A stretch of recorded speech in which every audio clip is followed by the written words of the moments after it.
नमस्कार, स्वागत है आप सबका स्टडी विद नारायण के यूट्यूब प्लेटफ़ॉर्म पे। आज हम लोग इस वीडियो में जो रेलवे ग्रुप डी का साइंस का जो हम लोग क्वेश्चन कर रहे थे, उसका हम लोग पार्ट 4 देखेंगे। इसमें हम लोग बायोलॉजी का टॉप 100 क्वेश्चन लिए हैं, जो कि एनसीईआरटी बेस्ड क्वेश्चन है और प्रीवियस ईयर बेस्ड क्वेश्चन भी इसमें जो मोस्ट इम्पोर्टेंट है, वही क्वेश्चन इसमें हम लोग लिए हैं। बाकी पार्ट 1, पार्ट 2 और पार्ट 3 अब ऑलरेडी अपलोड है इस चैनल में। डिस्क्रिप्शन में उसका वीडियो का लिंक भी दिया जाएगा। हम लोग स्टार्ट करते हैं आज का क्लास से। पहला क्वेश्चन, जीवन की मूलभूत इकाई क्या है? तो जीवन की मूलभूत इकाई कोशिका है। प्रोटीन किससे मिलकर बना होता है? तो प्रोटीन एमिनो एसिड से मिलकर बना होता है। पादप कोशिका में किस संरचना के कारण कठोरता होती है? तो पादप कोशिका में कोशिका भित्ति की मौजूद के कारण उसकी संरचना में कठोरता आती है। नेक्स्ट क्वेश्चन, माइटोकॉन्ड्रिया को क्या कहा जाता है? तो कोशिका का पावर हाउस या ऊर्जा गृह। माइटोकॉन्ड्रिया को कोशिका का पावर हाउस कहा जाता है। हाइड्रोपोनिक किससे संबंधित है? तो मृदा विहीन कृषि। हाइड्रोपोनिक किससे संबंधित है? तो मृदा विहीन कृषि से। मनुष्य में आनुवांशिकता की इकाई क्या है? तो मनुष्य में आनुवांशिकता की इकाई जीन है। सातवां क्वेश्चन, कोशिका की खोज किसने किया था? तो रॉबर्ट हुक ने कोशिका की खोज किया था, जिसके कारण इसे फादर ऑफ साइटोलॉजी भी कहा जाता है। जीवों में ऊर्जा किसके द्वारा प्राप्त होती है? तो जीवों में ऊर्जा श्वसन रिस्पायरेशन के द्वारा प्राप्त होती है। रक्त का कौन सा घटक ऑक्सीजन ले जाता है? तो रक्त का वह घटक जो ऑक्सीजन ले जाता है वह है आरबीसी, रेड ब्लड सेल, लाल रक्त कणिकाएं। पादपों के लिए आवश्यक प्राथमिक वर्णक क्या है? तो पादपों के लिए आवश्यक प्राथमिक जो वर्णक है वह है क्लोरोफिल, जो कि पत्तियों में पाया जाता है। इसी के कारण पत्ती का रंग हरा होता है और उसमें क्लोरोफिल में मैग्नीशियम पाया जाता है। डीएनए की संरचना किसने बताई थी? तो वाटसन और क्रिक ने डीएनए की संरचना, डीऑक्सी न्यूक्लिक एसिड इसका फुल फॉर्म होता है, उसकी संरचना बताया था वाटसन और क्रिक ने। मानव शरीर में सबसे बड़ी कोशिका क्या है? तो अंडाणु ओवम सबसे बड़ी कोशिका मानव शरीर की। शर्करा का भंडारण किस रूप में पादपों में होती है? तो पादपों में शर्करा का जो भंडारण होता है वह स्टार्च के रूप में, सेलुलोज के रूप में।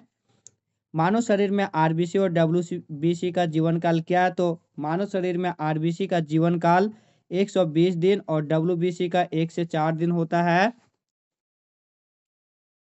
अगला क्वेश्चन, जीवित प्राणियों का प्रमुख तत्व क्या है? तो जीवित प्राणियों का जो प्रमुख तत्व है वह है कार्बन। एंजाइम में किस प्रकार के पदार्थ होते हैं? तो एंजाइम में प्रोटीन पाया जाता है। एटीपी का पूर्ण रूप क्या है? तो एडेनोसिन ट्राइफॉस्फेट एटीपी का पूर्ण रूप। लाइसोसोम को क्या कहा जाता है? तो सुसाइडल बैग, आत्महत्या की थैली लाइसोसोम को कहा जाता है। कोशिका सिद्धांत किसने दिया था? तो स्लाइडन और स्वान ने कोशिका सिद्धांत दिया था। आरएनए किस प्रकार की शर्करा है? तो राइबोज, राइबोन्यूक्लिक एसिड आरएनए का फुल फॉर्म होता है, इसमें राइबोज नामक शर्करा पाई जाती है। मानव शरीर में सबसे कठोर पदार्थ क्या होता है? तो डेंटल इनामेल, दांत का एनामेल जो होता है वह मानव शरीर का सबसे कठोर पदार्थ होता है। रक्त का द्रव भाग क्या कहलाता है? तो प्लाज्मा।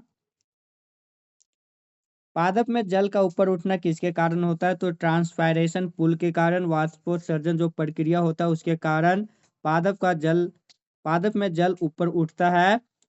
लाल मिर्च किसकी उपस्थिति के कारण तीखी होती है? तो कैप्साइसिन की उपस्थिति के कारण लाल मिर्च तीखी होती है। मनुष्य का क्रोमोसोम सेट कितना होता है? तो 46 या फिर 23 जोड़ा। पाचन की शुरुआत कहाँ से होती है? तो पाचन की शुरुआत मुंह से होती है। हृदय की धड़कन नियंत्रित करने वाला ऊतक क्या है? तो कार्डियक मसल, ये हृदय की धड़कन नियंत्रित करने वाला ऊतक। इंसुलिन कौन सी ग्रंथि में होती है? तो अग्नाशय में। पेप्सिन किसका पाचन करता है? तो प्रोटीन का। रक्त का थक्का जमाने वाला तत्व क्या है? तो प्लेटलेट्स।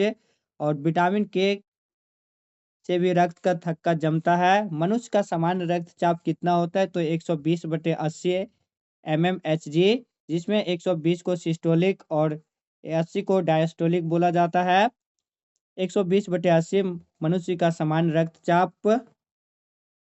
ऑक्सीजन वाहक वर्णक पौधों में कौन सा है? तो क्लोरोफिल, जिसमें कि मैग्नीशियम पाया जाता है, इसी कारण पत्तों का रंग हरा भी होता है। श्वसन अंगों का मुख्य कार्य क्या है? तो गैसों का विनिमय करना। नाइट्रोजन स्थिरीकरण कौन करता है? तो राइजोबियम बैक्टीरिया और दलहनी पौधे। लार ग्रंथियों में कौन सी एंजाइम स्रावित होती है? तो लाइपेज और टाइलिन। फेफड़ों में वायु का आदान प्रदान कहाँ होता है? तो एल एल्वेयोली में फेफड़ों में वायु का आदान प्रदान। लाल रक्त कणिकाएं कहाँ बनते? तो बोन मैरो अस्थि मज्जा में। गुर्दे की मूल इकाई क्या है? तो नेफ्रॉन। मानव में डायबिटीज किसकी कमी से होता है? तो इंसुलिन की कमी से। मानव शरीर का सामान्य तापमान कितना होता है? तो सेल्सियस में 37 डिग्री सेल्सियस, केल्विन में 310 डिग्री केल्विन और फ़ारेनहाइट में 98.6 डिग्री फ़ारेनहाइट। विटामिन ए, सी और डी की कमी से क्या होता है? तो विटामिन ए की कमी से रतौंधी, सी की कमी से स्कर्वी और डी की कमी से रिकेट्स, बी की कमी से बेरी-बेरी, ई की कमी से जनन शक्ति का कम होना और विटामिन के की कमी से खून का थक्का नहीं जमता है। जीवन के भौतिक आधार किसे माना जाता है? तो जीव द्रव प्रोटोप्लाज्म को जीवन का भौतिक आधार माना जाता है। पाचन तंत्र का सबसे लंबा भाग क्या है? तो छोटी आंत। कहने का ये छोटी आंत है, लेकिन पाचक तंत्र का ये सबसे लंबा भाग होता है, स्मॉल इंटेस्टाइन। रुधिर का कौन सा भाग प्रतिरक्षा से जुड़ा हुआ है? तो डब्ल्यूबीसी, श्वेत रक्त कणिकाएं। शरीर का प्राकृतिक फिल्टर क्या है? तो किडनी। मानव में आरबीसी किस वर्णक से लाल होते हैं? तो हीमोग्लोबिन के कारण आरबीसी लाल होता है, जिसमें कि आयरन 2+ आयन पाया जाता है। विश्व की सबसे बड़ी कोशिका किसकी होती है? तो शुतुरमुर्ग का अंडा, जिसका वजन होता है लगभग 170 से 200 ग्राम। किस विटामिन को हार्मोन भी कहा जाता है? तो विटामिन डी को। धमनियों में रक्त प्रवाहित होता है तो हृदय से शरीर की ओर। हृदय की धड़कन सुनने का यंत्र क्या है? तो स्टेथोस्कोप। पौधों में भोजन का निर्माण प्रक्रिया क्या कहलाता है? तो फोटोसिंथेसिस। प्रकाश संश्लेषण की प्रक्रिया पौधे में भोजन निर्माण होता है, जो कि पेड़ पौधे जड़ों से खनिज लवण और वायुमंडल से कार्बन डाइऑक्साइड और प्रकाश की उपस्थिति में पौधे में भोजन का निर्माण होता है फोटोसिंथेसिस की प्रक्रिया के द्वारा। प्रकाश संश्लेषण में कौन सी गैस अवशोषित होती है? तो कार्बन डाइऑक्साइड। बीज का अंकुरन किसकी उपस्थिति में होता है? तो जल की उपस्थिति में। पौधे में यौन प्रजनन अंग क्या होता है? तो फ्लावर, फूल। जल में घुलनशील विटामिन क्या है? तो विटामिन बी और विटामिन सी जल में घुलनशील विटामिन है, बाकी विटामिन वसा में घुलनशील है। मेंडल का परीक्षण पौधा क्या था? तो मटर का पौधा। कौन सा एंजाइम दूध प्रोटीन को पचाने में सहायक है? तो रेनिन एंजाइम। पौधे के किस भाग में अधिकतम प्रकाश संश्लेषण होता है? तो पत्तियों में। वायु प्रदूषक का सूचक क्या है? लाइकेन। नागफेनी में पत्तियों का रूपांतरण किस रूप में होता है? तो कांटों के रूप में। मनुष्य की खोपड़ी में कितनी हड्डियां पाई जाती है? तो 29। मानव शरीर में जल का कितना प्रतिशत होती है? तो 65%। लैंगिक गुणों का निर्धारण कौन करता है? तो सेक्स क्रोमोसोम। X+X और X और प्लस वाई किस का लिंग संयोजन है? तो X X फीमेल का और XY मेल का लिंग निर्धारण है। हड्डी को हड्डी से और मांसपेशी को हड्डी से कौन जोड़ता है? तो हड्डी को हड्डी से लिगामेंट्स और हड्डी को मांसपेशी से टेंडन जोड़ता है। यातायात का पुलिस शराब के नशे वाले व्यक्ति की स्वास्थ्य जांच के लिए कौन सी गैस के मिश्रण का प्रयोग करती है? बहुत इंपॉर्टेंट एक क्वेश्चन बहुत बार पूछा भी गया था। पोटेशियम डाइक्रोमेट और सल्फ्यूरिक एसिड का। किस ग्रंथि को मिश्रित ग्रंथि कहा जाता है? तो अग्नाशय या फिर इसी को पैनक्रियाज ग्लैंड बोलते हैं। इंसुलिन में कौन सी धातु उपस्थित होता है? तो जिंक, मिनजस्ता। किडनी स्टोन किस कारण होता है? तो कैल्शियम ऑक्जिलेट, यूरिक एसिड और कैल्शियम फॉस्फेट के कारण। नाखूनों में कौन सा प्रोटीन पाया जाता है? तो किरेटिन। मछली किस अंग से सांस लेती है? तो क्लॉम या फिर गल्फरा। दो तंत्रिका कोशिकाओं के मिलने को क्या कहते हैं? तो सिनेप्स। मस्तिष्क के किस भाग को बायोलॉजिकल क्लॉक जैविक घड़ी कहा जाता है? तो हाइपोथैलेमस को। पौधों में जल और भोजन का परिवहन कौन करता है? तो जल का परिवहन जाइलम और भोजन का परिवहन फ्लोएम करता है। आरबीसी शरीर के किस अंग में नष्ट होती है? तो प्लीहा स्प्लीन में। खाद्य श्रृंखला की शुरुआत किससे होती है? तो प्रोड्यूसर उत्पादक से। पृथ्वी पर जीवित जीवन का भाग क्या कहलाता है? तो बायोस्फीयर मीन्स जीवमंडल। प्लाज्मा में जल का कितना प्रतिशत भाग होता है? तो 90%। मानव सेक्स हार्मोन क्या है? तो प्रोजेस्टेरॉन, टेस्टोस्टेरोन और एजेस्ट्रॉन। एस्ट्रोजन इसमें से प्रोजेस्टेरॉन, एस्ट्रोजन और रिलैक्सिन से ये सब फीमेल सेक्स हार्मोन है, जबकि टेस्टोस्टेरोन मेल सेक्स हार्मोन। किस ग्रंथि से वृद्धि हार्मोन किस ग्रंथि से वृद्धि हार्मोन स्रावित होता है? तो पीयूष ग्रंथि से। ओजोन किससे नष्ट होती है? तो क्लोरोफ्लोरोकार्बन से। डार्विन ने किस पर अध्ययन किया था? तो गैलापागोस आइसलैंड पे। प्राकृतिक चयन नेचुरल सिलेक्शन का सिद्धांत किसने दिया था? तो चार्ल्स डार्विन ने। बायोडायवर्सिटी जैव विविधता अधिक कहाँ पाई जाती है? तो ट्रॉपिकल रीजन्स उष्णकटिबंधीय क्षेत्रों में। स्तनों में दूध स्रावित के लिए उत्तरदायी हार्मोन क्या है? तो ऑक्सीटोसिन। जीवाणु जनित रोग का उदाहरण क्या है? तो हैजा, diphtheria, TB, tetanus, typhoid, plague, काली खांसी, निमोनिया, सिफिलिस, सुजाक और कोढ़। ये सब जीवाणु जनित रोग है। क्वेश्चन यहाँ पे आप सब देखिएगा कि ऑनलाइनर भले ही है, लेकिन आप सबों को समय बचाने के लिए ऑनलाइनर लिया गया है। और यहाँ पे कहने का 100 क्वेश्चन है, लेकिन इस वीडियो में जो एक्स्ट्रा जो डिफाइन किया गया और जो एक्स्ट्रा कंटेंट है उसके मुताबिक लगभग 150-200 क्वेश्चन है। वायरस से होने वाले प्रमुख रोग क्या है? तो छोटी माता, खसरा, पोलियो, रेबीज, चेचक, एड्स, हेपेटाइटिस, इन्फ्लुएंजा, डेंगू, कोविड-19 और गलसुआ। ये वायरस से होने वाले प्रमुख रोग है। प्रोटोजोआ से होने वाले प्रमुख रोग क्या है? तो मलेरिया, कालाजार, पायरिया, सोने की बीमारी, फाइलेरिया और डायरिया।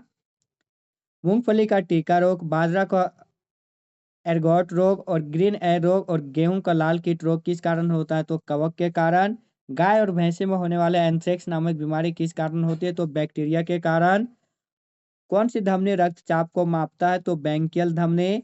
बर्ड फ्लू और स्वाइन फ्लू किस कारण होती है? तो H5N1 और से H5N1 वायरस से बर्ड फ्लू और H1N1 वायरस से स्वाइन फ्लू होता है।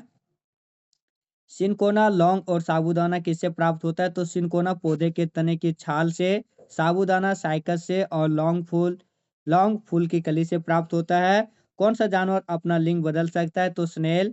मानव, पक्षी, मगरमच्छ, मछली, उभयचर और रेप्टाइल्स में कितने कक्ष होते हैं? तो मानव, पक्षी और मगरमच्छ में 4 कक्ष, उभयचर और रेप्टाइल्स में 3 कक्ष और मछली में 2 कक्ष होता है। विश्व का सबसे छोटा और बड़ा पक्षी कौन है? छोटा पक्षी हमिंग बर्ड और बड़ा पक्षी शुतुरमुर्ग, जिसे कि ऑस्ट्रिच भी बोलते हैं। यूरिक अम्ल के जमाव से हड्डियों में कौन सा रोग होता है? तो गांठिया रोग। किस जीव को किसानों का मित्र, प्रकृति का हलवाहा, पृथ्वी का आंत और मृदा उर्वरता का बैरोमीटर कहा जाता है? तो केंचुआ को। चारे की फसलों का एग्जाम्पल क्या है?